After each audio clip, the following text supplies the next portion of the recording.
ายดีตอนเช้าพี่น้องวันนี้จะเป็นมื้อที่4เด้อเฮามาเลาะเก็บเห็ดเฮามาเลาะแถวเก่านี่แหละเฮาบ่ได้ไปอันนี้บ่เฮาเอามื้อวานนี่เด้อนี่พี่น้องถ้าเบิ่งคลิปเก่าจะเห็นเนาะเอามื้อวานนี่มันยังออกอยู่เมื่อวานเนี่ยเอาบ่เบิดเพราะมันบ่ทันพ้นออกมาเท่านี้นี่เห็นก็บ่หลายเนาะพี่น้อง5-6 ดอก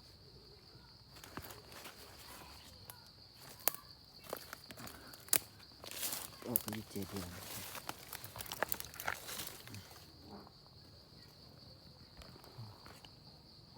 ทีนี้ก็คือว่าดอกเอาใหญ่อยู่เดี๋ยวเขาเก็บแล้วจะไปเลาะไปทางหน้าพูดหลักพี่น้องไอ้คนจะไปจอบยิงนกเขาต่อเลยได้ยินเสียงนกเขาอยู่พูด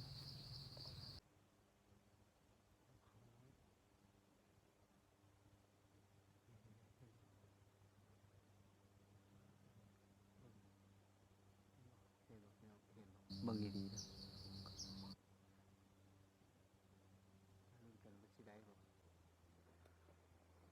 เรียบร้อยพี่น้องเรียบร้อย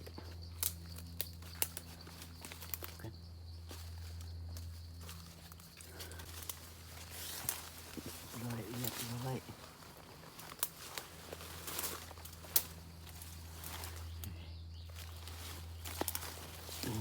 พี่น้อง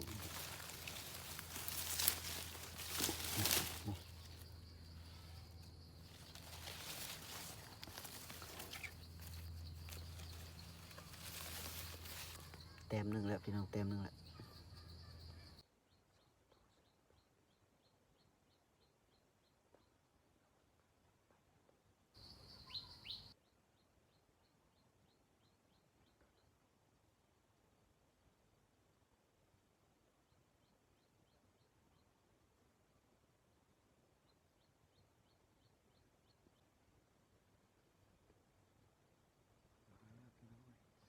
ตัว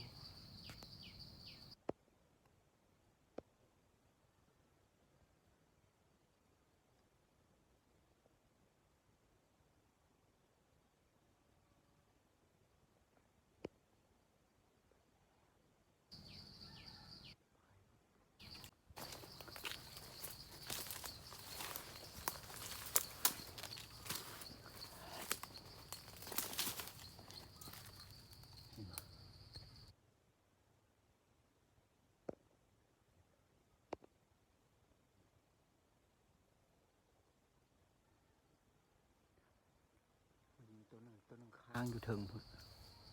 ตัวหนึ่งยังค้างอยู่เทิงพุ่นนี่ชักซอกเอาไม้แง่เอา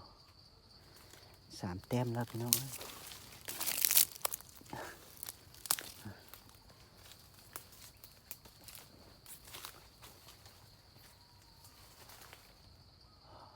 ค้างอยู่เทิงแล้วค้างอยู่ฟุ่มนั่นพุ่นบ่เห็นแต้มที่3มาแล้วพี่น้อง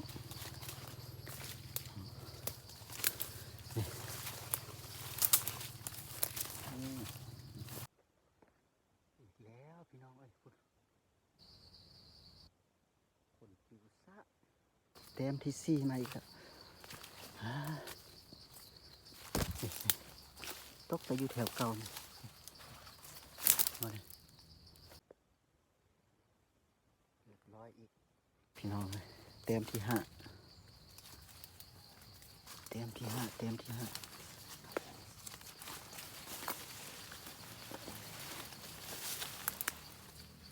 เราปุ๊บลงเสร็จแล้วเนาะแบบนี้เนาะ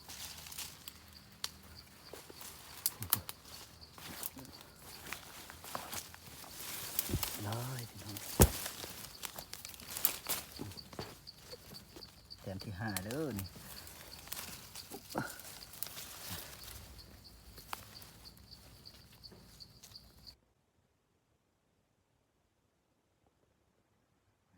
แต้มที่6แต้มที่6ร้อยเกือบบ่ถึกแต้มที่6เด้ออีกแล้วพี่น้องเลยมาอีกแล้ว บ่ได้ไปใส่เลยนางเฝ้ากกแต้มที่7เดือนนี้นะนี่แต้มที่7พี่น้อง